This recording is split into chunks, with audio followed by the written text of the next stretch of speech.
Ja Morant, Cody, right now, he's only played 4 games as of recording this. He looks spectacular in those 4 games. I mean, can we just get into this for anyone who hasn't seen it yet? This guy is, first of all, we know about the superpower of finding like little seams in the defense and keeping his dribble alive and splitting double teams and navigating his way down to the baseline and finding a way to finish with a reverse or something like that. He's got obviously the great ball handling to split traps, get into the paint. We know about all of that for the last few years. Of course, once you do that, that rim pressure starts to open up the passing, and you can collapse defenses and kick it out to open teammates. But the thing that's really jumped out to me this season in these first few games is he looks stronger. His balance is better because of his strength. He looks sturdier. So he hasn't lost a lot of burst, if any. He still has the same burst, but he can take hits and keep on going and drive through that contact. He can get into the paint, lower his shoulder a little bit because he's so fast. He's angling around you, move someone off that contact, push them back like a stronger, kind of bigger player that we would expect, LeBron James, that kind of archetype. Take that kind of hit and then finish. When you combine all that stuff, I mean, there's more to get into, but he just looks spectacular to me right now, right out of the gate. Yeah, and I think the difference between him and some of these other guys that we'll be talking about is the jump shot, especially early on, isn't great. He's shooting in these first 4 games like 17% from 3, which is not ideal from like an offensive centerpiece. But like you said, his ability to just keep the dribble going, right? Like he's able to, there's a pick and roll, splits the hedging defense, splits some kind of defense, gets into the paint. He hits somebody. He doesn't fall to the ground. He keeps the dribble going a little bit more.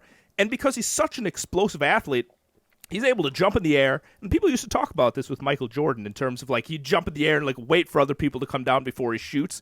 Ja Morant's passing manipulation in those situations is just incredible. Like he can leap into the air and kind of look somebody off. People are like hanging in the air with him. Like, is he going to take a floater? Is he going to pass this guy? And then nope, he dumps it down for a layup. Or he hangs up in the air, waits for someone to start cutting, and boom, hits him for like a layup pass, right? And so when you have that combination of just like his court mapping, his awareness of offense, of where his guys are going to be, along with his ability to just like get wherever he wants whenever. Like there's a couple of plays where it like gets downhill, he immediately like sort of fakes this pass to somebody that's rolling, completely freezes the defense, and because he's so good with his balance, he takes this like weird loping step for like a layup. And, you know, people like to, you know, the TikTok trends, Ben, of seeing Ja Morant put his head near the rim, and you're like, oh my God, Ja Morant's the best offensive player we've ever seen. It's not even those big explosive plays that are so impressive to me. It's his ability to like elongate the step and finish a layup, or to like maybe wrong foot somebody and finish with the offhand or something like that.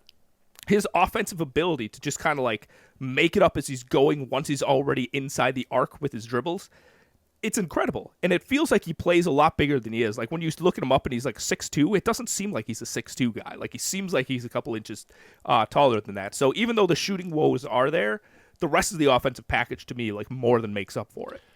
He's been so good in these first few games with that tempo, that pace, control, the strength, the ball handling to carve into the paint. And then the thing that's really jumped out to me is the passing manipulation, the combination of I'm going to get up in the air and I can threaten you in the air, but once I'm in the air, I can make a pass. He has this incredible play from the Pelicans game where he does his sort of patented like jaw crossover where he throws it out in front of him and then starts dancing with his feet, gets to the left hand that he loves to get to, gets up in the air like he's going to finish, and at the last second throws a lob to the big instead to punish the shot blocking.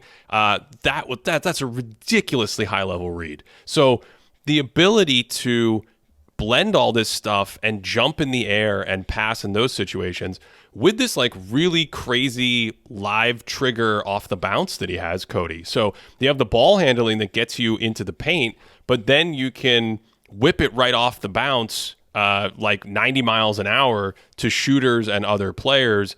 The deliveries on some of these passes are really fantastic to start the year. I think that whole package looks really impressive, the control and the tempo of the game. The interesting thing about me with Morant in general, which goes back a couple seasons, is you could almost say he pushes the button too much sometimes on his driving ability. Like, he's not 6'6" or 6'9", right? He's 6'2" or 6'3", gets up in the air and can finish. But if you look at last season, for instance, he was second in the league in drive frequency, which tells an incredible story about someone who just cannot be stopped going to the rim. But he was just in the 53rd percentile in finishing efficiency on those drives.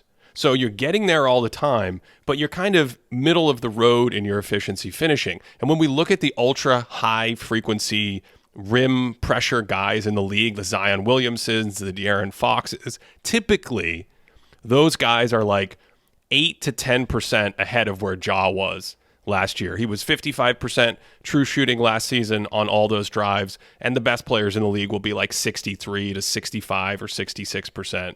If you compare him especially to someone like Tyrese Halliburton, who plays almost the opposite way, is he shooting a little too much at the basket instead of spraying it or being more opportunistic with those windows? And even in the first few games back, you see situations where he's like missing a couple dunks, or maybe the shot gets blocked a ton. And psychologically, we rarely think of that as like poor shot selection. But I actually think that's one of the questions about like, can Ja improve and get that out of his game to get his efficiency and his overall impact to an even higher level? Something else I like with his passing game, too, we talked about the manipulation, just as like, he's trying to push the tempo a little bit more, right? Like, I think like Desmond Bane is a great running partner with him, where Bane can kind of get himself wide open, and when he's open for three, he's just going to bury it. So Ja Morant's throwing these kick-ahead passes to try and, just kind of push the offense a little bit, catch the defense napping for a second. He's like, oh, there's Desmond Bane. I'm going to kick it up there, and he's going to hit a three. You can see some of the rust when we get to the half-court possessions. Like, I think Ja has been like, he's like, oh, I can whip these like one-handed passes, but they're a little bit off. Like, you can see that he hasn't been playing for a little bit more. And I think even then, like, he's been playing really well with some of these turnovers that he's been throwing. So you're like, I see the vision of what it can be once he's back into the rhythm of playing the NBA game. Defensively, he's definitely like a negative and more of an issue on that end. But I do, the offense being able to get to the basket, get into the free throw line and things like that, those are things that will hold up in a playoff situation. Well, the thing to consider about that rust is this is almost like his preseason, and he's already playing at this level. And we know in the past, this translates to the playoffs. We know in the last couple postseasons that it's very difficult to keep him out of the paint because he just has that athletic advantage, because of his ball handling, because of that comfort, burst, and aerial finishing and body control once he gets there to either draw fouls or finish. The passing doesn't break down against high-level defenses. He's still a fantastic passer. So I think he's tested as a playoff guy very, very well. I think the only question with Ja is, to me, has the shot improved in any material way with another offseason, with a break? Because last year, if you remember, the shot was back down to like 30%. He started 3 of 18 this season in a super small sample. So do we actually have any improvement on that shooting? Can he get the free throws from like the mid 70s up into the low 80s, for example? That would help him a lot as a guy that can get to the basket and pressure the rim. So I think it's just been a fantastic start. Changes the trajectory of the Memphis team entirely, and we know it's something that translates into the postseason. Thanks for listening. You can find the full episode of this Thinking Basketball podcast on Apple Podcasts, Stitcher, Spotify, or wherever you enjoy podcasts.